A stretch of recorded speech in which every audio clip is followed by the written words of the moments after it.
Bonjour frères et sœurs de partout dans le monde, où que vous soyez. Aujourd'hui, j'ai décidé de parler pour la première fois, depuis le début de cette histoire. Je ne peux commencer autrement qu'en disant « Je suis innocent ». Je n'ai pas fui la justice, mais j'ai fui l'injustice. Avant de commencer, je tenais à remercier ma femme pour le courage qu'elle manifeste en ce temps d'adversité.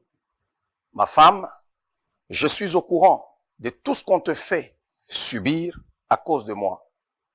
Toutes ces humiliations qu'on ne peut plus me faire subir maintenant sont dirigées contre toi. Ces perquisitions, arrestations arbitraires, ces descentes policières durant le moment des cultes et à la maison, j'aurais tant aimé pouvoir te les épargner. Mais malheureusement, la seule chose que je peux t'offrir en ce moment, c'est ma gratitude. Merci aussi à mon Église, à tous les membres du ministère Paul Mukendi et à toutes les personnes qui m'ont manifesté l'amour et des gestes amicaux depuis 4 ans.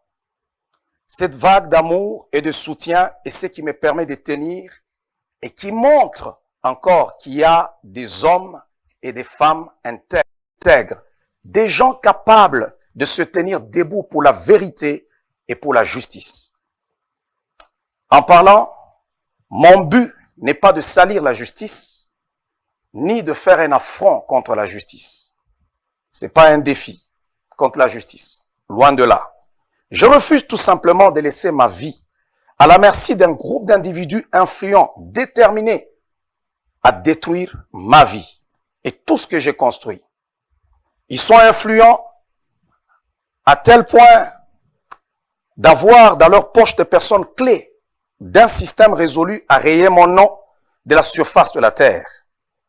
Je refuserai toujours que ma vie soit ballottée au gré du vent des décideurs au mauvais cœur. Sachez que je ne laisserai pas faire, soyez-en sûrs. Cela fait 4 ans que je suis dans une prison à ciel ouvert. Je dis bien 4 ans.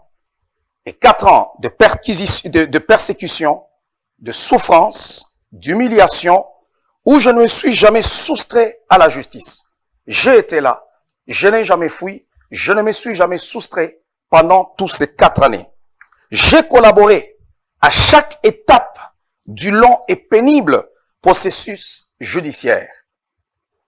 Puisque je suis innocent, je n'ai jamais craint d'affronter la justice. J'avais confiance, étant donné qu'il s'agissait de fausses accusations avec des dossiers vides, sans l'ombre d'une preuve. Face à la persécution, j'ai tenu bon. Je croyais à tort que la justice et la raison allaient au bout du compte triompher. Voilà pourquoi je me suis battu sans fléchir. Si j'étais coupable, si je me savais coupable, je n'allais pas dépenser inutilement autant d'argent ni d'énergie. J'ai toujours tenu la justice canadienne en haute estime. Voilà pourquoi j'ai du mal à comprendre ce que j'ai subi jusqu'à maintenant. Jamais dans mon existence, je n'aurais pensé vivre autant de persécutions. Le scénario digne d'un film d'Hollywood mis en place pour détruire ma vie était truffé dès le départ d'erreurs monumentales. On m'accuse d'avoir agressé une fille en 2001 alors que j'ai mis les pieds à Québec en 2003. Allez-y comprendre. On dit que c'est une fille qui était âgée de 14 ans. J'ai jamais connu cette fille lorsqu'elle était âgée de 14 ans. Jamais. Ni 13 ans.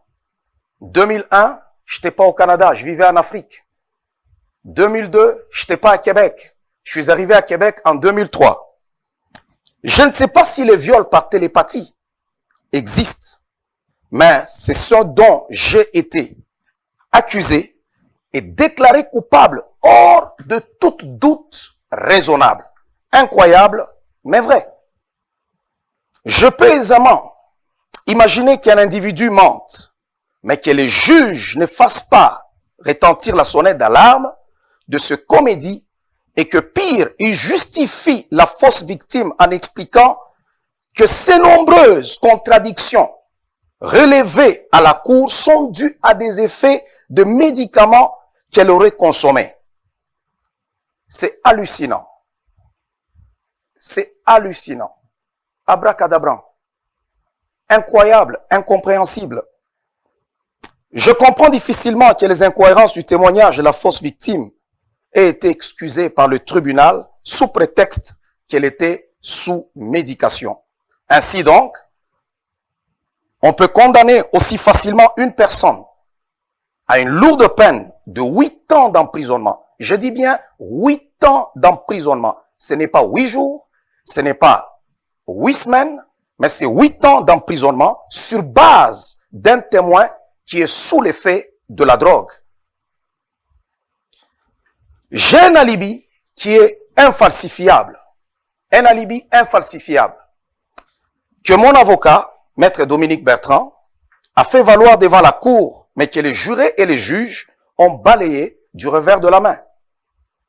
Ai-je été condamné parce que le jury était composé exclusivement des Blancs, issus d'une descendance qui est ce qui est étranger et religieux?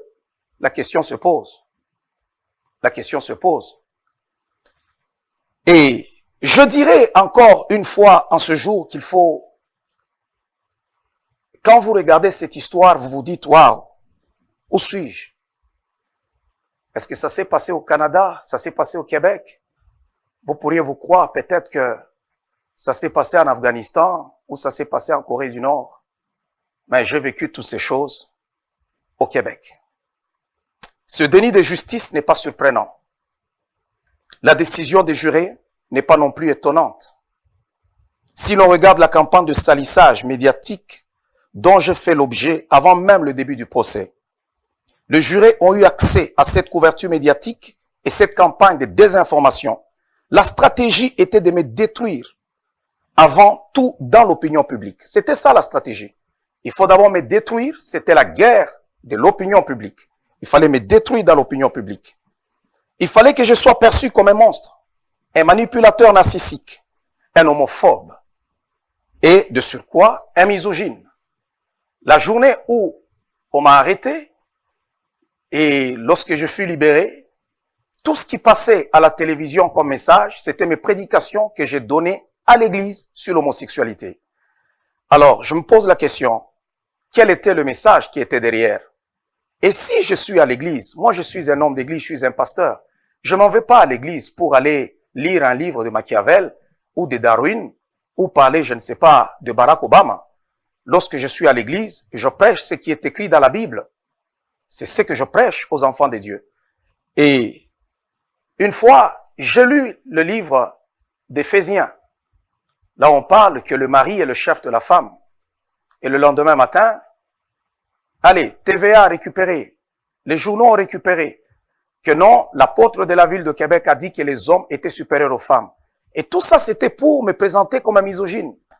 Et pourtant, ce n'était pas vrai. J'avais même fait une mise en demeure à TVA.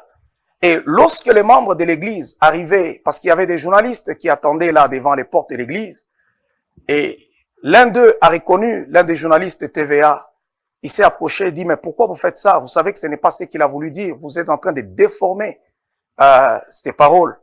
La réponse était que, on le sait, mais on nous a dit de couvrir ça comme ça. Allez-y comprendre. La table était mise pour une lourde peine de prison et que l'opinion publique l'accepte d'emblée. C'était une guerre médiatique.